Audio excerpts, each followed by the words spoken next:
افسانہ۔ اس نے سگریٹ کا کش لے کر دھواں ہوا میں اڑا دیا۔ آپ سگریٹ پئیں گے؟ نہیں شکریہ، میں سگریٹ نہیں پیتا، میں نے کہا۔ شاعر اور افسانہ نگار سگریٹ نہ پئیں تو لکھتے کیسے ہیں؟ اس نے پوچھا۔ وہ میرا مسئلہ نہیں، اسے رہنے دیں، آپ اپنے قصے کی طرف آئیں۔ میں نے اس نوجوان سے کہا کہ جس کے بال الجھے ہوئے تھے اور جو کافی ہاؤس میں روز رات گئے تک سگریٹ پھونکتا رہتا ہے، آج مجھے اپنی کہانی سنا رہا ہے جسے میں بڑی بے دھیانی سے سن رہا ہوں۔ بعض اوقات آدمی چاہتا ہے کہ تنہا بیٹھ کر اپنے مسائل کے بارے بھی غور کرے۔ اس کافی ہاؤس میں کھڑکی کے پاس والی سیٹ پر تقریباً روز ہی میں قبضہ جما لیتا ہوں اور افسانوں کے پلاٹ بنتا رہتا ہوں۔ یہ نوجوان ہر روز آ کر مجھ سے کہتا ہے کہ میری کہانی بھی کبھی سن لیں۔ آج اس کی یہ پیشکش دل نہ چاہتے ہوئے بھی قبول کر بیٹھا ہوں۔ نوجوان بولا، ہاں تو میں کہہ رہا تھا کہ میں تو اس شہر میں بالکل اکیلا تھا، اب بھی اکیلا ہوں، لیکن دیکھیں پہلے میں دکھی نہیں تھا مگر اب ہوں۔ وہی کرائے کا مکان جو پہلے بھی خالی تھا اب بھی ہے، لیکن اب تو مجھے کاٹ کھانے کو دوڑتا ہے، اس لیے تو میں رات بھر اس کافی ہاؤس میں بیٹھا رہتا ہوں۔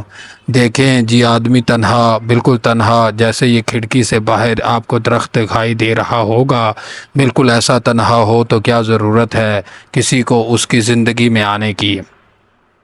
کیا ضرورت ہے آپ بتائیں؟ لوگوں ہی سے معاشرہ بنتا ہے، میں نے کہا۔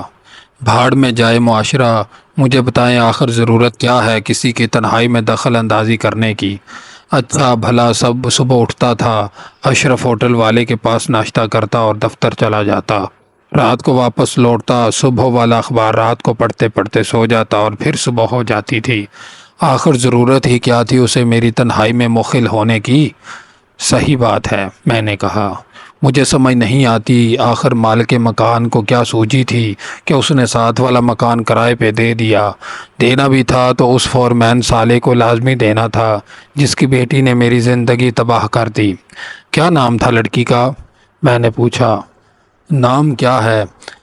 کوئی بھی نام دے دیں، نادیہ، سعدیہ، عدیلہ، شکیلہ، اس سے بھلا کیا فرق پڑتا ہے؟ فرق تو میری زندگی میں پڑ گیا نا۔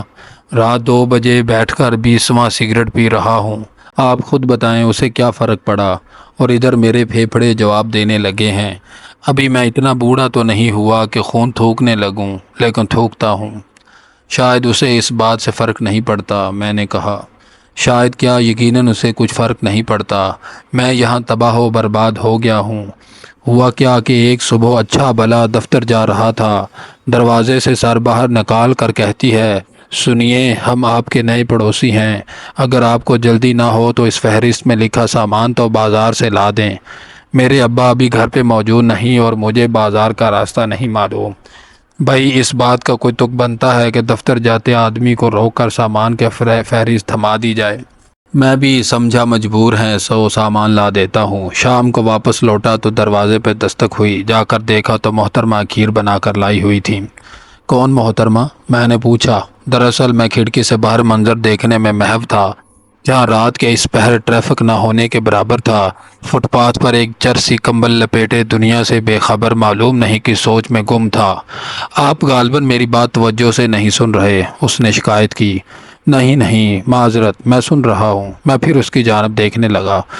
اسی نئی پڑوسن کی بات کر رہا ہوں، فورمین سالے کی بیٹی۔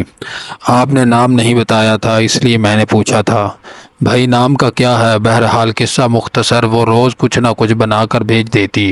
مجھے فیس بک پر اور واٹس ایپ پر ایڈ کر لیا گیا تھا، یہ چہرہ دیکھ رہے ہیں؟ اس نے اپنے چہرے کی طرف اشارہ کیا۔ جی کیوں، آپ کے چہرے کو کیا ہوا؟ میں نے پوچھا۔ پہلے کبھی اس کالے چہرے کو کسی نے غور سے نہ دیکھا، اور ان دنوں وہ محترمہ کہتی تھی، آپ بہت اچھے ہیں، آپ کی فلاں عادت کتنی اچھی ہے، عمدہ لباس پہنتا ہوں، میرے بال بنانے کا انداز بھی خوب ہے، وقت کا پابند ہوں، جو کتابیں پڑھتا ہوں وہ بے انتہا شاندار ہیں، جو فلم مجھے بھاتی ہے وہ وہی انہیں بھی پسند تھی۔ اس سے پہلے تو مجھے معلوم ہی نہیں تھا کہ مجھ سے اتنی خوبیاں ہیں۔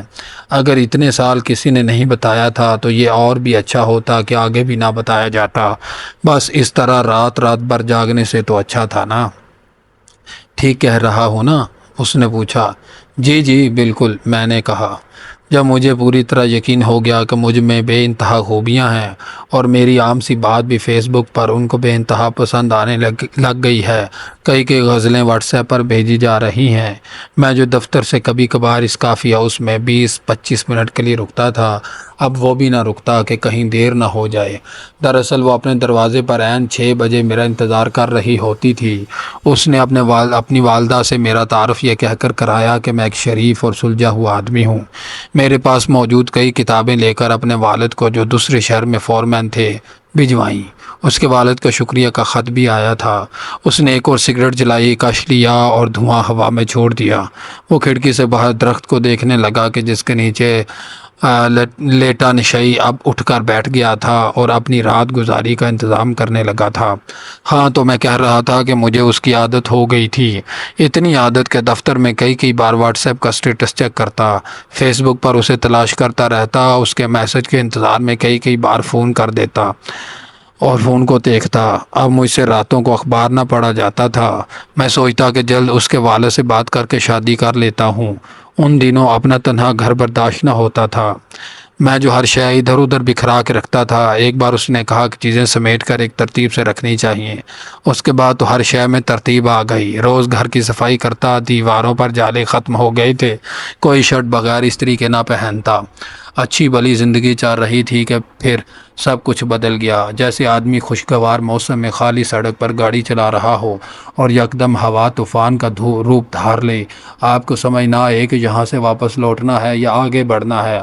بعض اوقات تو سارا سفر بیکار لگنے لگتا ہے، آدمی سوچتا ہے کہ وہ آخر یہاں ہے کیوں۔ ایسا ہی کچھ میرے ساتھ ہوا۔ ایک شام میں کچھ سامان خریدنے مارکیٹ گیا تو ایک ریستوران کی کھڑکی سے میں نے اسے دیکھا۔ وہ ایک نوجوان کے ساتھ بیٹھی تھی اور بہت خوش تھی۔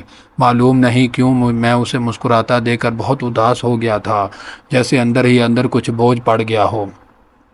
اس رات بھی اس کا میسج آیا تھا، میں نے جواب نہ دیا۔ میں نے سوچا اسے بھی تو اپنی غلطی کا احساس ہونا چاہیے، لیکن اسے تو گویا معلوم ہی نہ تھا کہ کچھ ہوا ہے۔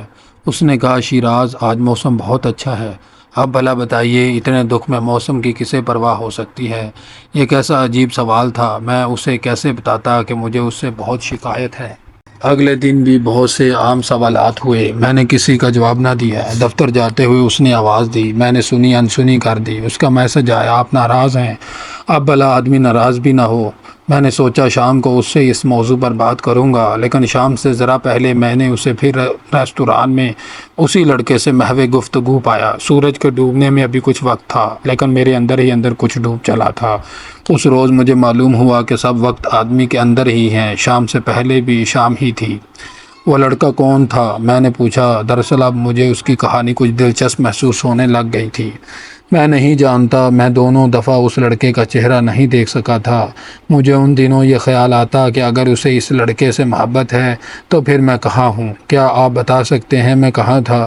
میں اداسی کی ایک وسیع صحرا میں تھا۔ احساسات کی دنیا اتنے آگے ہے کہ کچھ کو بیان کرنے کے لیے ابھی لفظ ایجاد ہی نہیں ہو سکے۔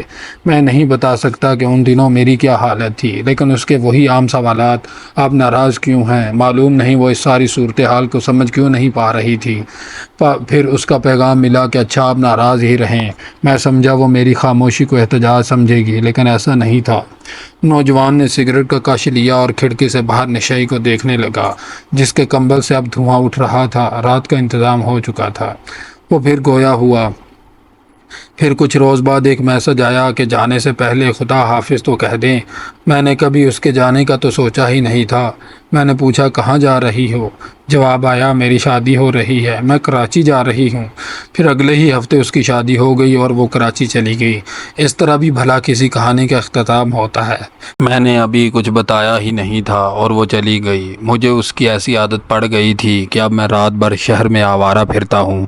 2 سال سے کوئی اخبار نہیں پڑھا، کسی کام میں دل نہیں لگتا۔ گھر کی دیواریں کاٹ کھانے کو دوڑتی ہیں، دیواروں پر جالے پھر سے آ گئے ہیں، سامان بے ترتیب ہے بالکل میری طرح۔ اور یہ دیکھتے آج شام پھر اس کا پیغام آیا ہے، جس میں اس نے لکھا ہے، میں کراچی سے آ رہی ہوں، مجھے شوہر نے طلاق دے دی ہے، وہ بہت ظالم تھا، باقی باتیں آپ کو وہاں آ کر بتاؤں گی۔ ویسے آپ کیسے ہیں؟ مجھے آپ کی بہت یاد آتی ہے۔ یہ کیا بات ہوئی جناب، کیسی عجیب لڑکی ہے؟ کون؟ معذرت آپ نے ابھی تک نام نہیں بتایا۔ نام سے کیا ہوتا ہے، کوئی بھی نام دے دیں۔ یہ کہہ کر وہ اٹھا، سگریٹ جلائی، لمبا کاش لے کر دھواں ہوا میں چھوڑا اور کافی ہاؤس سے باہر نکل گیا۔ میں نے گھبرا کر اپنا موبائل نکالا اور وہاں شام کو موصول ہوئے پیغام کو حیرت سے تکنے لگا۔